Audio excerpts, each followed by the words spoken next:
want to start by asking you about oil prices. Do you think that the current turmoil in the Middle East has the potential to push oil back above that record level we saw in 2008 of $147 a barrel? Or for that to happen, would something like Saudi Arabia have to be dragged into the unrest? Well, the current situation is certainly causing oil to go higher, and oil will go over 150. It will go over 200 eventually.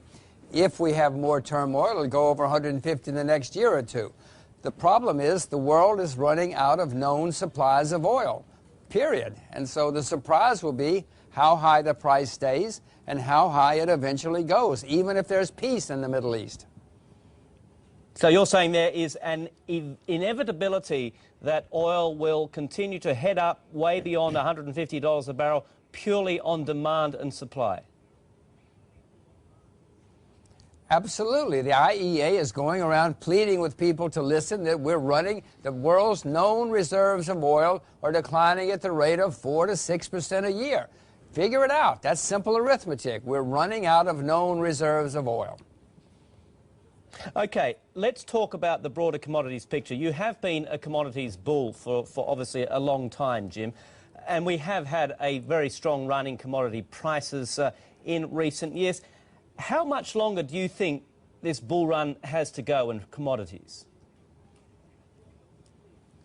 The average bull market historically has lasted about 20 years. So this one, on average, has another 8 to 10 years to go. But the problem is nobody is adding capacity. Normally at this stage of a bull market, people would be adding new capacity, but they're not. No new supply is coming because 2008 and 2009 scared the pants off everybody, and so nobody's expanding. So we have an even worse supply situation than normal. So what you're saying then, if there is no additional supply, which doesn't seem to be in the pipeline at the moment, again, commodity prices could go where? I mean, we've seen sugar, for example, up about 600% or so in recent years. What sort of numbers are you expecting? I'm delighted you brought up sugar. Yes, it's up 600%, but you know what? Sugar is still 50% below its all-time high.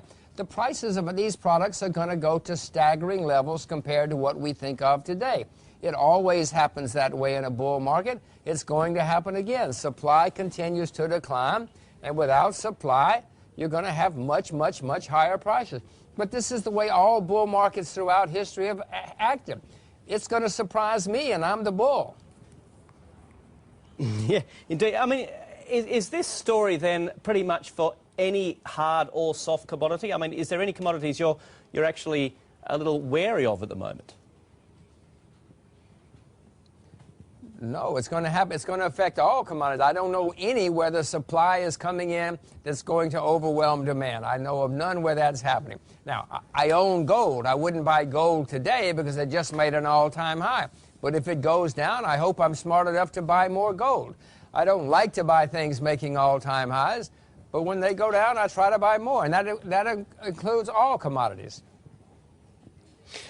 Okay, on the macro picture, Jim, if we look at what's going on, oil prices getting to these levels again, gold, as you say, at a record high, inflation now a major concern in Asia, the fastest growing region of the world, creeping inflation problems in Europe and the US, not strong enough yet to start tackling unemployment. How does an investor play all this? Is it as simple as ploughing all your money into commodities? Well, in the 1970s, stock markets around the world did badly, just as they've been doing badly for the last 10 years or so in the West. Except the only stocks that did well in the 70s were the raw material stocks.